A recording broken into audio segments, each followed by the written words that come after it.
Hello, and welcome to Breast Cancer Conversations, a podcast brought to you by survivingbreastcancer.org. I am Laura Carfing, breast cancer survivor and founder of survivingbreastcancer.org, a nonprofit organization providing community, education, and resources to empower those diagnosed with breast cancer and their caregivers from day one and beyond. It's so great to be with all of you today. For those of you joining us for the first time, welcome. Be sure to subscribe to our podcast on iTunes, Spotify, or wherever you download your content. And please be sure to follow us on social media at Breast Cancer Conversations. For those of you who tune in each week, it's great to have you back. I feel compelled to provide you with as much information, support, and resources as I can through our show, interviews, and my own personal experience with breast cancer. The interviews and connecting with all of you, our listeners and audience, is the fun part.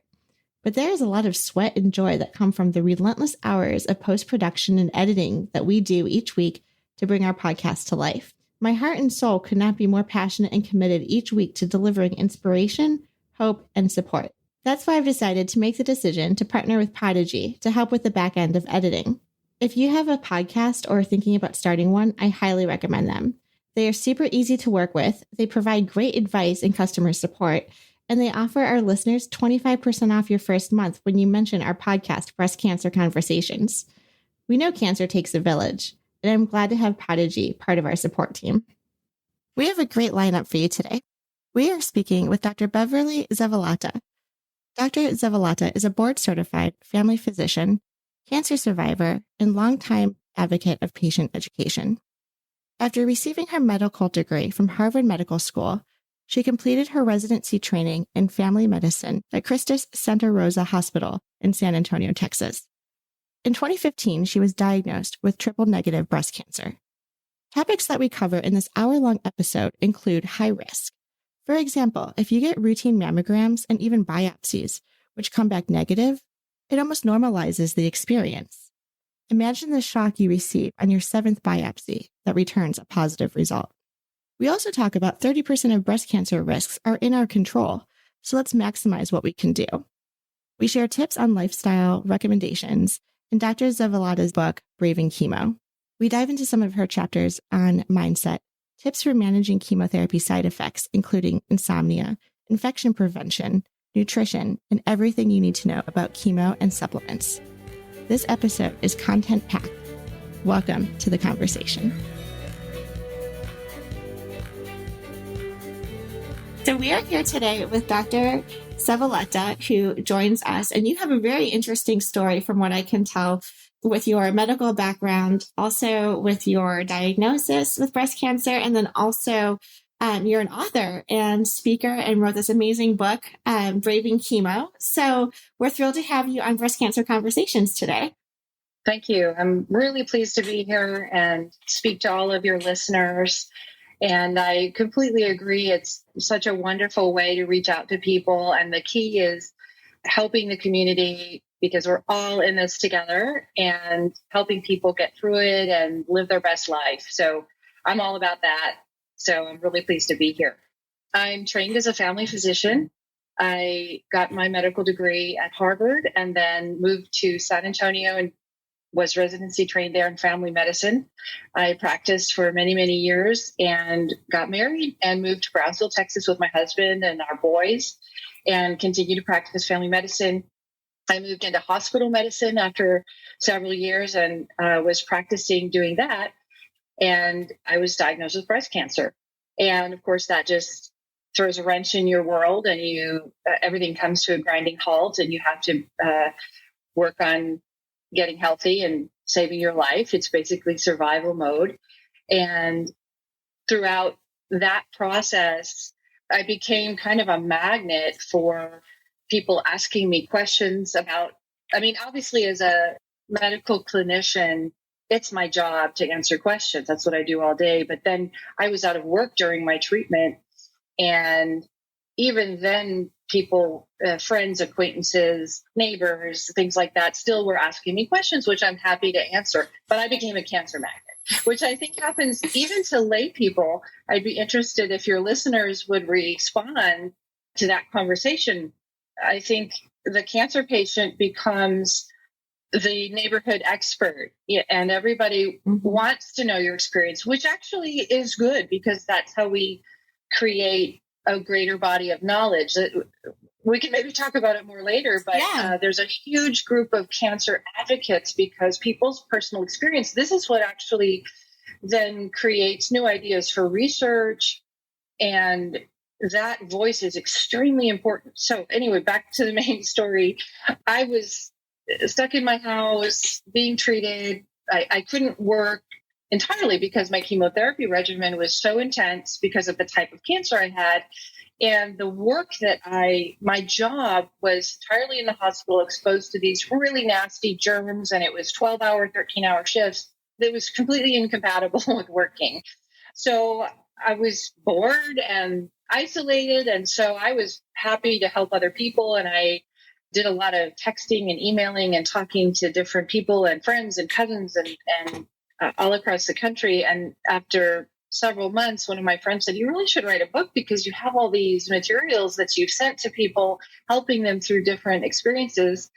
And I didn't do it at first, but she kept urging me to do it. So I did eventually. Excellent. And that's how the book was born. Wonderful. Just to back up a little bit too, if you don't mind sharing, when were you diagnosed? Do you mind sharing a little bit more about your type of cancer that you had, the stage, and kind of letting our listeners know? Because I think it's always great to relate. And one of the things that we do with survivingbreastcancer.org and also here on the podcast is, I know for myself, I wanted to find someone with my exact match, right? I wanted to connect with someone who'd been through the chemotherapy regimen that I went through, the type of surgery that I was experiencing and went through, especially as I was navigating all of the options that were available to me.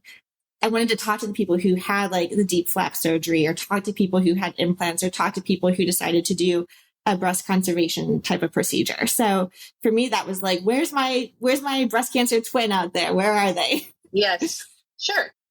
Well, then let me back up a little bit. And this is great. I have not discussed this part because Brave Chemo is a chemotherapy book. It's not a breast cancer specific book, which is fine. So this is actually an opportunity to talk about this a little bit more. And only if you're comfortable. Don't feel like you have to disclose anything that you don't want to talk about. I have a condition called breast fibroadenoma. I don't know if you're familiar with that. No. Well, I don't have it anymore. Excellent. But from my teenage years, I had been developing benign breast tumors called fibroadenomas.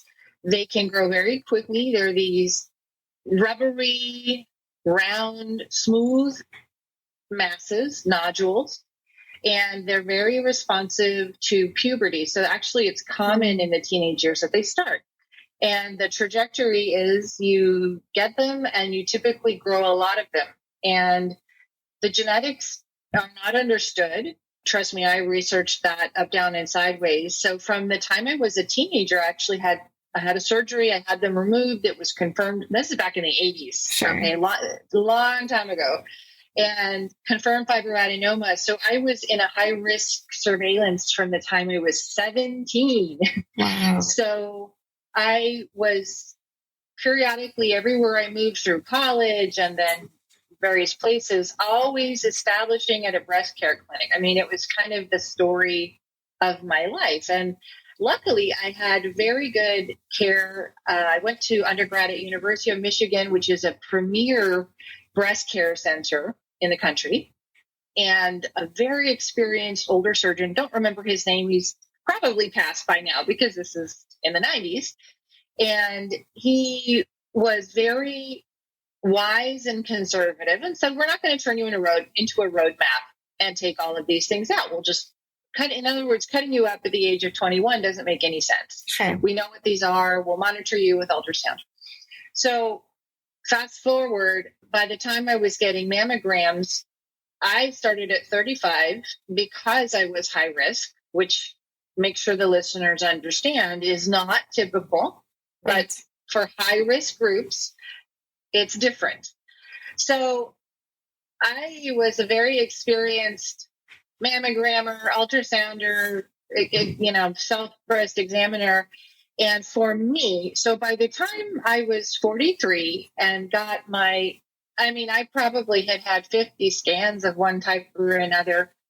But once I was in my 40s, I started getting biopsies. I had 7 biopsies already by the time I got one that came up bad. But I'll tell you, gosh. I actually was very surprised because I know that there's much discussion of, oh my gosh, there's something there. I need to get a biopsy. And I'm not minimizing it.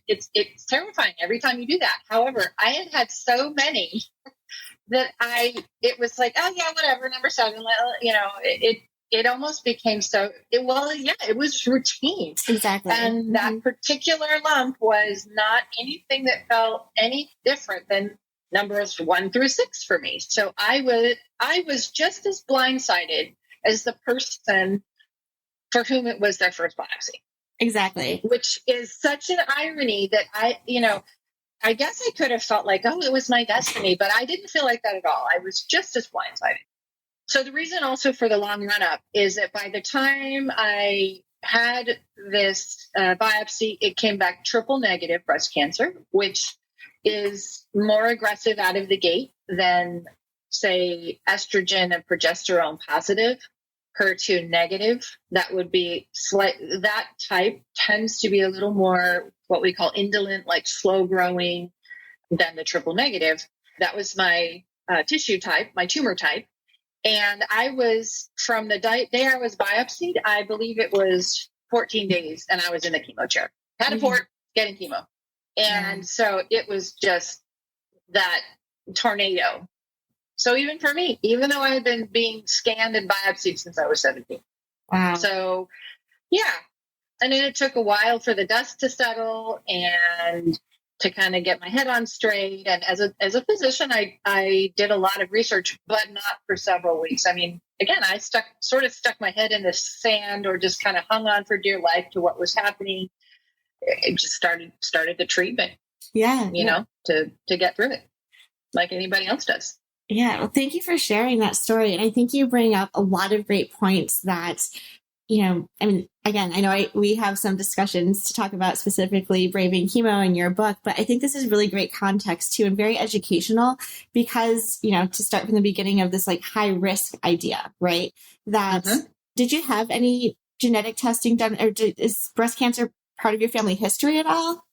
So it's not. It's not, okay. I actually have a huge family. Both my parents are one of 8. And my dad is a prostate cancer survivor.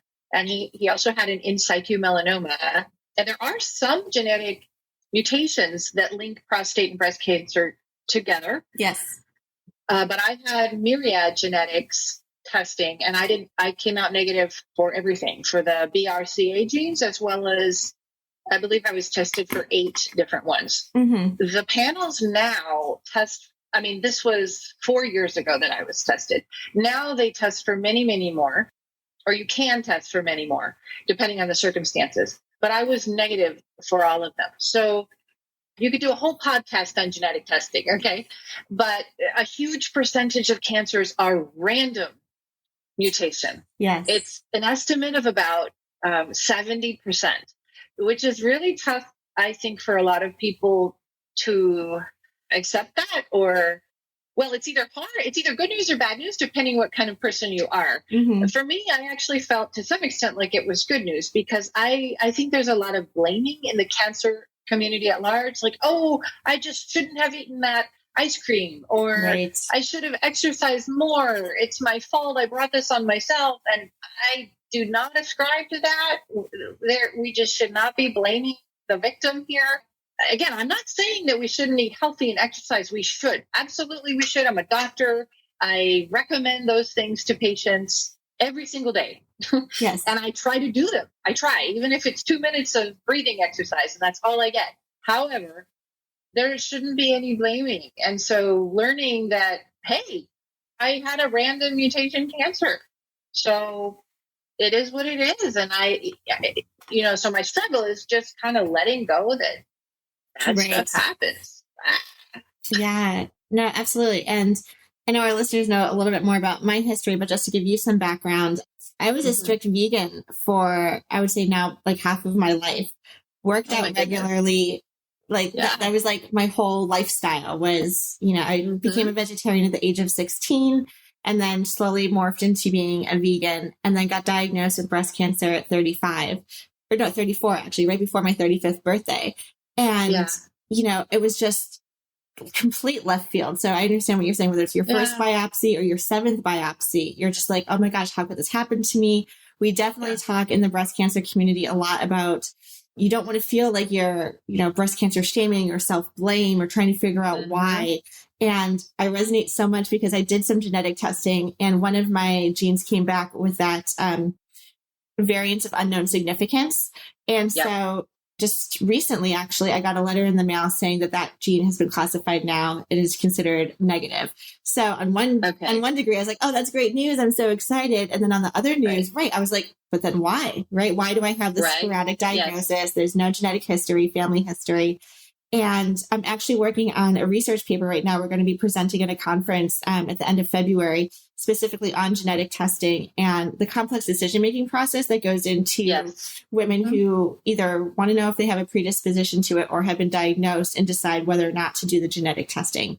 Because it's one of those things that's no longer individual, right? It's like, here's information and it's really going to change family dynamics potentially or treatment options. So I agree. It has implications for your children. Yes. For your extended family. It does. Oh, absolutely. So, if you don't mind, I actually have another caveat to that whole lifestyle. And the last talk I gave to a group, I talked about lifestyle. And that is that, so for people who have had a really healthy lifestyle for a long time and still get cancer, which is many, many people, thousands and thousands of people, I actually, again, because it was a few years ago that a huge study did come out with the 70-30 split, 30% lifestyle and environmental factors and 70% random mutation. You can either say, I feel like there's two camps. There's the camp of, oh, well, forget it. What's the point of doing lifestyle anyway? Just drink up and eat garbage and whatever. Or you can be, my take on that is, no, that means there's 30% that you can control. So why not maximize whatever you can do? So what I felt, because I wasn't a marathon runner or anything, but I tried to get some exercise in and ate a lot of vegetables and, tried to follow the Mediterranean diet and things like that. I felt like, wow, if I hadn't done that, maybe I would have gotten cancer at 33 instead of 43. And so obviously those are unanswerable questions. You will never know that. That's like a debate you're going to have till 3 a.m. That is unknown. And so again, you can't be blaming and shaming because it's unknowable. But everybody has to find for themselves that balance of living their best life for them and let everybody else do the same. 100%. Exactly. And speaking of being that like magnet, once you get diagnosed with cancer, somehow you get that title of also expert. And then everyone shares their opinion of whether or not you should, like, you ate too much sugar or you didn't have enough kale and, the whole gamut. So I totally agree that when we can do something that's personal and agreeable to ourselves, that's when we can really start feeling whole again and start healing too. Yeah, so, for sure. Yeah. So switching gears a little bit and now thank you so much for sharing your background as well. I think that gives our listeners some context and some relatable points as well, especially with triple negative breast cancer. And then the high risk piece too. I think that's something that I'm really trying to promote through our nonprofit is that preventative care, right? So what are the lifestyle changes that we could do to prevent breast cancer from coming, that 30% that you're talking about? And then speaking with other women who are starting to get tested, whether it's a mammogram or MRI, every 6 months, kind of rotating between the two to make sure that they're getting screenings and, being able to catch something as early as possible in the event that it does develop. So yes, thank you for mentioning that. Yeah, absolutely. So you wrote this book, Braving Chemo, and I like that it's kind of broad, not just breast cancer, but chemotherapy with regards to any type of cancers. And I was reading the first chapter of your book a little bit, and you give such great advice about, resources that people can tap into. how to kind of navigate, like, I think you compare it to like being in a triathlon, right? You talk about like, okay, how do I put myself up? I'm getting to the start line. And I remember myself, I'm not sure what your experience was, but I had my port placed the same day I had my first chemo infusion. And I just remember I was in the Gownie and they're putting me on this little chair to go in. You're kind of under mild sedation. They place the port. Then they bring you upstairs to the infusion center and we're just like ready to go. And I just remember like waving bye to my boyfriend and was like, all right, there's like no turning back. Like this is the beginning of whatever journey lies ahead. Like life as we know it is now changed.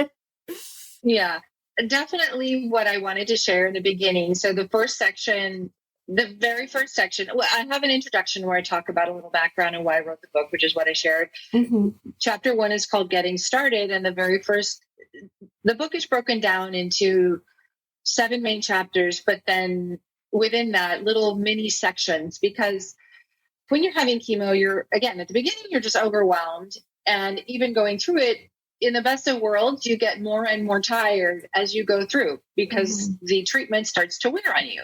So I really wanted it in little digestible bites so that you could turn to any page, whatever you need to read that day, or someone could read it to you. I mean, honestly, and I am planning to do an audiobook so that if you just don't have because I actually had trouble reading. I listened to several audiobooks. So that's going to be coming probably in a few months. Exciting. The very first section is called Get Your Game On, because what happened to me was after the dust settled and I kind of felt like I needed to get my head together, was this sense of finding my center, finding my core. And it felt like gearing up for an event. It felt like, again, if you want to use the sports metaphor or for giving a talk or for going into labor, having a baby, or whatever metaphor fits you, that's what you need to do. And I see this in the hospital taking care of patients too, where when I see somebody, and it can apply to any illness, but especially when I see patients in the middle of chemo and they're just beaten down, I try to tap into that core and get them to feel it too and say, tap into that. Let's get your game on. And that's the way you're going to be able to move forward. That's something that is not related to the specific medicine you're taking or the specific food you eat. It's almost, what came to my mind was it's almost spiritual, but not in a religious sense. It doesn't matter what religion you are, but it really is something intangible. It's, obviously not something that I was taught in medical school, but it's so important to being successful. Absolutely. And so Get Your Game On is how the book starts. And you got to reach deep inside and find that so that you can do this thing. Exactly. It definitely takes a toll on your physical, your mental, your emotional. There's so much that gets impacted by chemotherapy. I was doing a little bit of research, or one of the genres that I'm enjoying reading right now is on positive psychology, and kind of going back into, similar to what you were saying, is like, okay, it's not spiritual, but there's something bigger than us that we can ignite, whether it's through different parts of our cognition or developing different aspects of our brain that, I think we only use like 10% of our brain. I think was a statistic or something, but there's a way to like elevate this higher self of ourselves to really, if your body is put into this fight or flight mode because you have cancer and you're constantly at this elevated level of like stress and really trying to, there's worry and anxiety, could lead to depression. It could lead to all sorts of just mental health and well-being. I think being able to hone in on that internal deep dive of telling yourself, how can I get through this? What's important to me? What am I going to do every single day that's going to give me peace? Whether it is taking a nap, taking a walk, reading a book, whether it's, maybe just like a page or two, depending on how tired you are. So, yeah. So I'm glad you mentioned stress, and I have several mini sections about that. I will give a shout out. The work of Kelly McGonigal at Stanford was very informative to how I approach this, as well as the work of Amy Cuddy. I have been reading their work for the past year or so, during the few years that I was working on this, because it took me a few years. I bet. Oh, yes. easy piece. Yeah. And I wrote some sections on stress. I wrote two sections on finding your mindset. A mindset is your your mental attitude or inclination, how you approach something. There are many, many different mindsets. And the most common one is the battle mindset, but not everybody identifies with that. So I go through, I think I named 4 different mindsets in the book.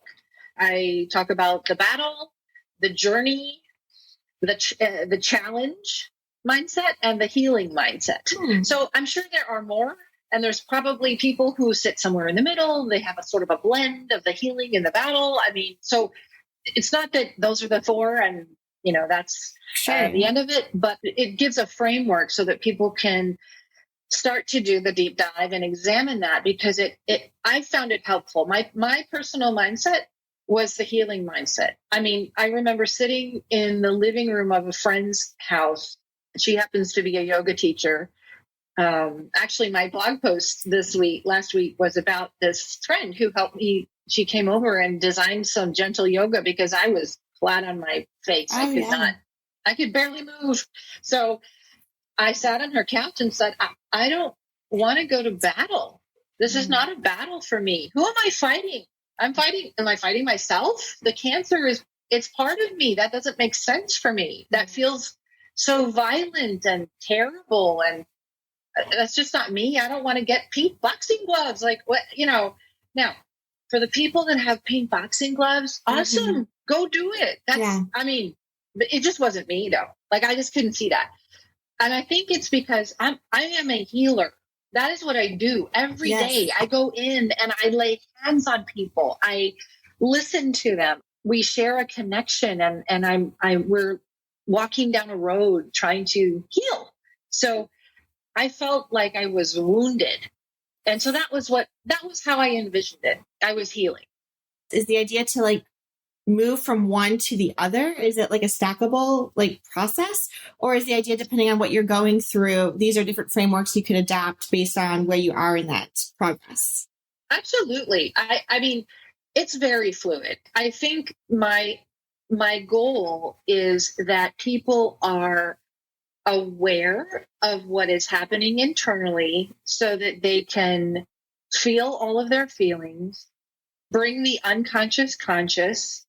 And this is a way of experiencing a stressful event and not being swept along by the flight or the fight or flight response, because that is only one way to respond to something that's stressful. And one of the biases that our culture has now is that, stress is bad. It's terrible. We should not be stressed. It's like, okay, you have cancer. It's stressful. It's just stressful. Yes. You cannot make it not stressful. And something that was very well researched and articulated by Kelly McGonigal was that human beings are actually designed to handle stress. Yes. And that's something that in this book, one of the main ideas is you can handle this.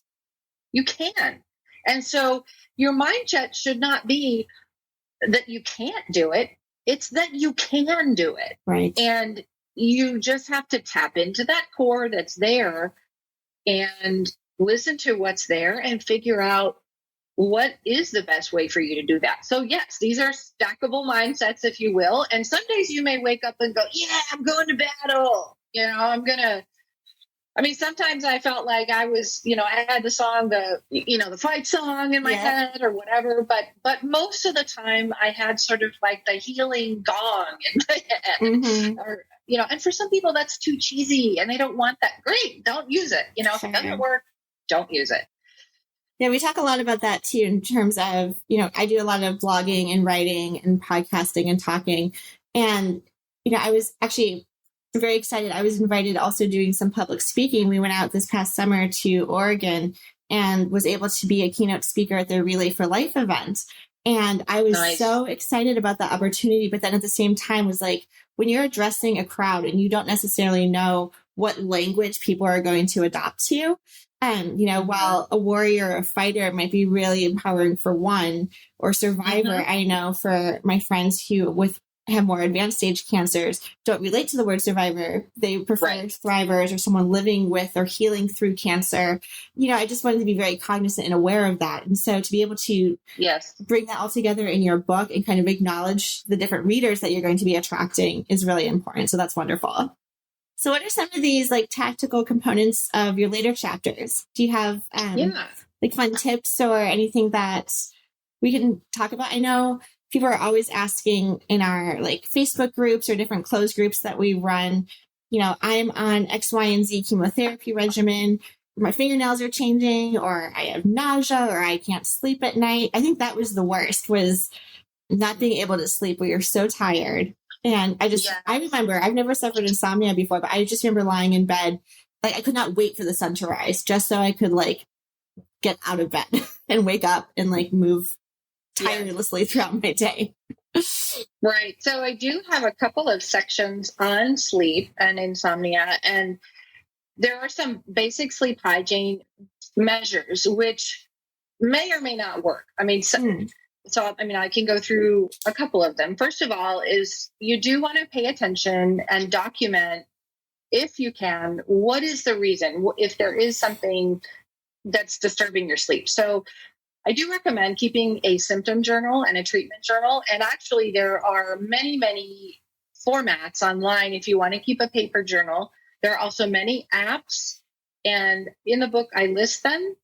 And you could probably just Google them, where if you want to use something electronic, which is a calendar, and then you just log it into your mobile device for tracking your symptoms, you put in your treatment days, and then you can bring it to your visit to discuss it with your clinician about what sort of symptoms you're having. So for example, things that can interrupt sleep are pain. If you just had surgery, you're still having pain, that can disturb your sleep. If you're having things like nausea, muscle spasms, hot flashes are a big one, both for men and women, because men, when they're on chemotherapy, have hot flashes too, because their hormones get interrupted just the way that women's hormones get interrupted. So it's easier for us, the physicians and the clinicians, if we have something to work on specifically, as opposed to just, I can't sleep. So if you can be specific, and then we can work on that specific problem. Another thing is anxiety, because frequently during the day, if you have your life going on, I didn't work, but many people do. Many people work still full time, or at least part time. They only take off 1 or 2 days every 2 or 3 weeks during chemotherapy. And the rest of the time you're busy. You go to work, you still have to buy groceries, feed the dog, whatever. But at night, that's when the monsters come out from under the bed. So frequently it's fear or anxiety that's interrupting your sleep. So what I recommend for that is having a good sleep routine, even taking a bath or a shower, but about an hour before bedtime. You want to do things that induce sort of are conducive to sleep. And then if it's really out of control, this is the time when you need to use medication. It's something that is not, there's no shame in asking for help, and getting a sleep medication or an anxiety medication from your doctor is, there's no trophy for side effects. You don't get a trophy because you went through it without using medication or getting help. Right. I also recommend several relaxation and meditation sites. Not meditation in the religious sense, but just guided breathing and that sort of thing, because that is hugely effective for anxiety reduction. It's great that you mentioned the morning grogginess too. So, and I'm very open with my diagnosis, my healthcare, everything that I'm going through, because I do think it's important to be like that example and that poster child that's talking about it too.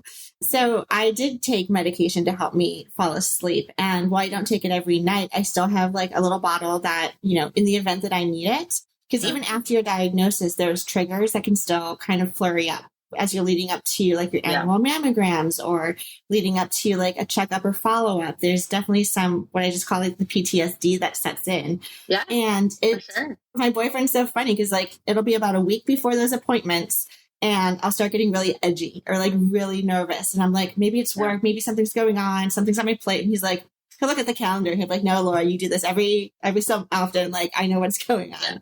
But then I also have to make sure that I have like a solid 8 hours of sleep, because if I do take any of these medicines, like sometimes it'll be midnight or 1 o'clock. I'm like, gosh, I can't sleep. But knowing I have to get up in a couple hours, it really doesn't do the trick. So I think, again, part of that sleep hygiene is kind of knowing what that routine is and allowing yourself to have an adequate amount of sleep, or the option to get to sleep in that amount of time.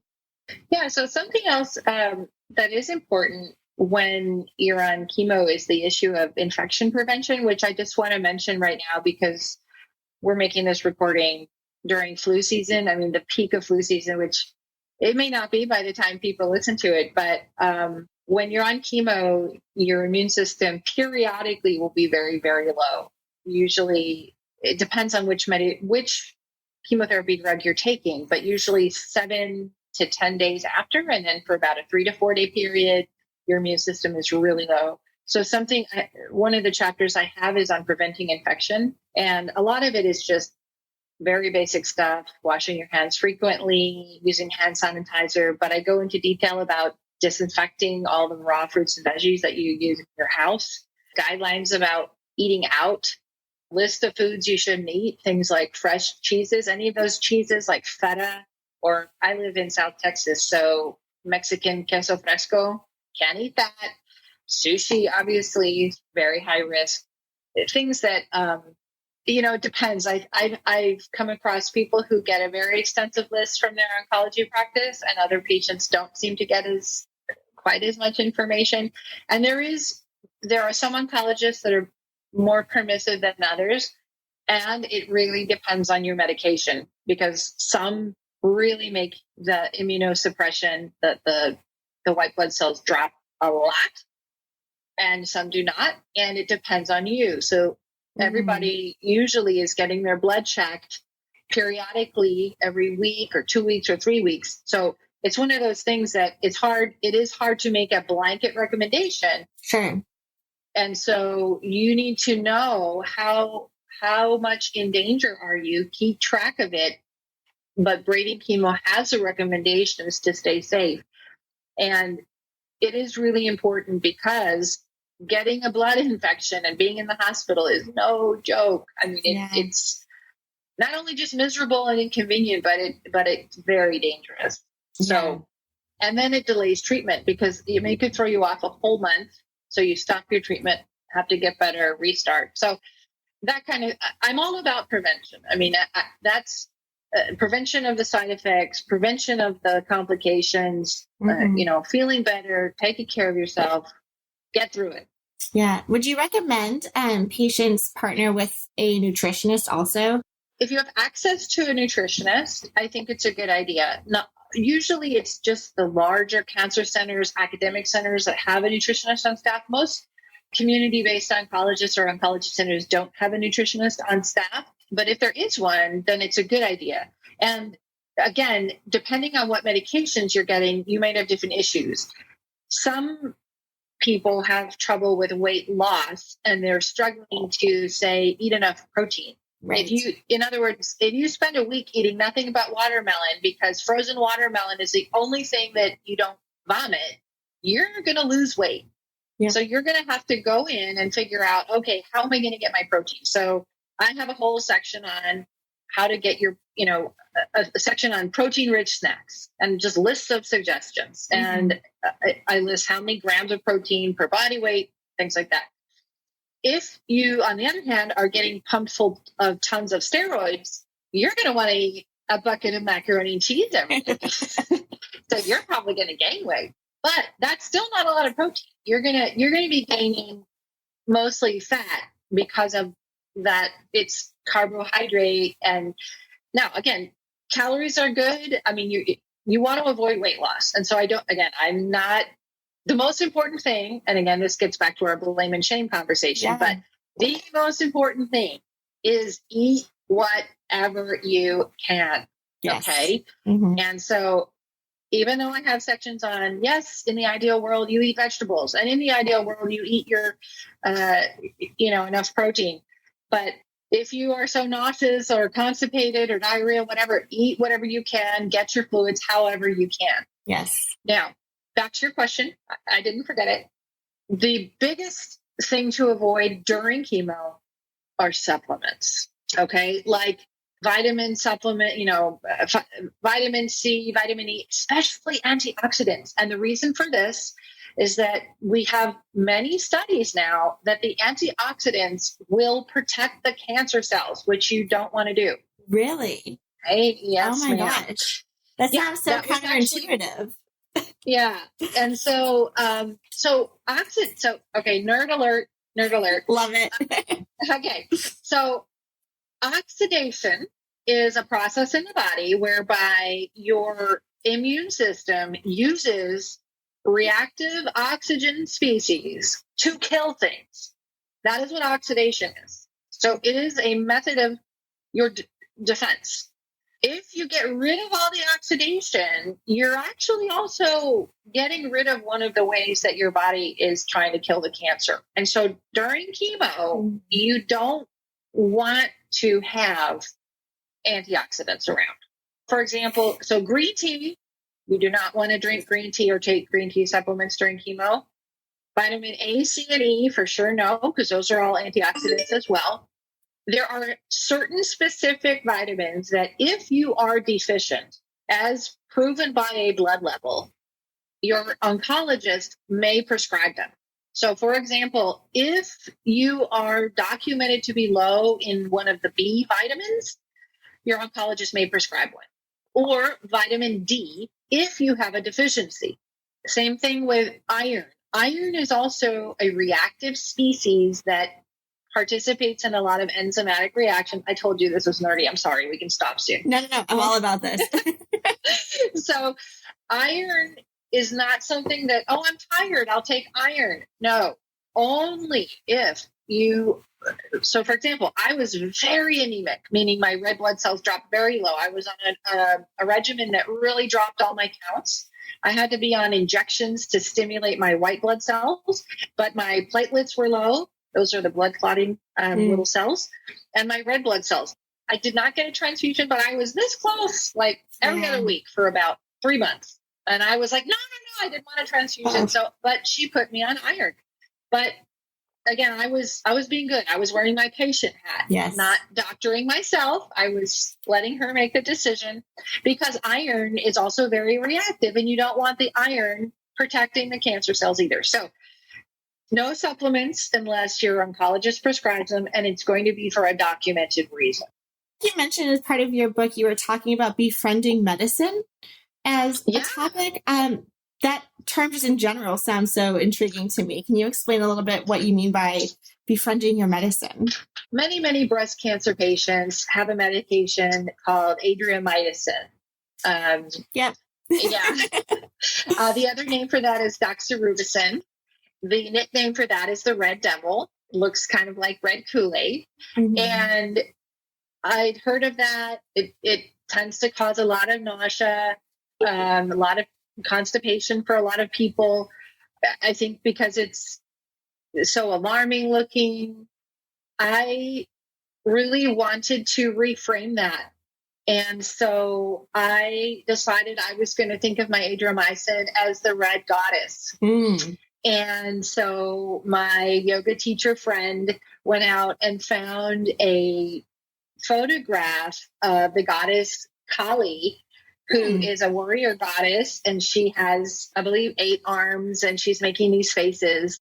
But anyway, I thought that because she's a powerful figure, I thought I'm going to think of it that way instead, because she's fighting for me. She's going to rid my body of the cancer. So it helped me do some visualization, and it helped me say, instead of saying, oh, this is terrible, I can't believe I'm having this today, instead of being very negative and dreading it, I mean, there was a little bit of talking myself into it, but at the same time, it helped me really visualize, okay, the cancer cells are going to die and they're going to be flushed out of my system.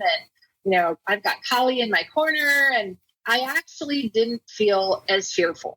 Yes. I mean, because I feel like when I would be driving to my chemo appointments, I felt like I was signing up to stand in front of a wrecking ball. And so there's that where you're gritting your teeth and you want to run. You just want to run. And you have to somehow find that core to make yourself stand there and let the wrecking ball hit you. Yeah. And so if I could get in my head and say, no, I got the red goddess today, and we're going to do this thing. And so befriending your medicine is the phrase that came to my mind. Like, no, I'm friends with this. This is good. I'm so glad I can have this. This is an amazing thing. Again, some people might think it's hokey. That's all right. Maybe then this section is not for you. You can skip it. Sure. You can just skip to the diarrhea section. That's okay. So, but for me, it was helpful. If I got to go and stand in front of the wrecking ball, I want the red goddess there. Yeah, absolutely. I think it's so important to, like, again, how we started off the conversation, right? Like the mindset and how we talk about the drugs that we're on, how we talk about our experience, and kind of finding that positive attribute that can really help us like get through it all. So how can people get this book now that we've talked about it and it's got such great like tips and advice and like tactical takeaways? So the print book is for sale at the gift shop here in my hometown, Valley Baptist in Brownsville. And it's also for sale in the gift shop at the Stark Center for Cancer Care in San Antonio, which is where I got my treatment. Oh, okay. And it's on barnesandnoble.com. It's on Amazon. The ebook is available multiple places. Ebook is on Barnes & Noble, Amazon, Kobo, and Google Play. And I will say that it's available worldwide. So I actually have had some sales in Canada and the UK. And it's only in English so far, but the Spanish edition is almost ready. So I'm really excited. That's so cool. Yeah, we have probably about 60% Spanish speakers here where I live. So the Spanish edition, which is called Afrontando la Quimio, is going to be out, like I said, hopefully, probably in about 6 to 8 weeks.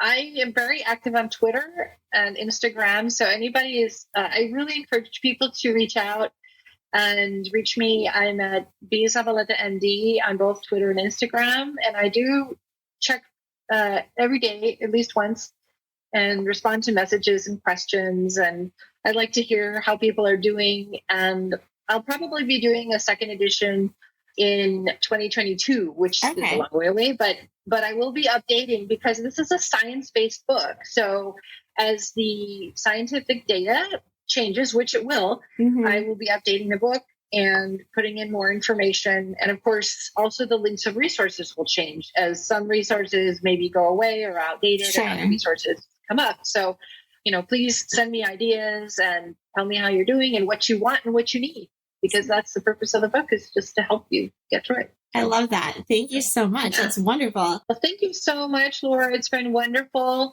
to have a long format. I think this is probably my longest format, and I hope folks enjoy it. And I thank you for your service. It's much needed. So thank you for all your hard work and putting everything together and for having me on. Thank you all for tuning in and listening to today's episode. We release episodes each week, typically on Mondays.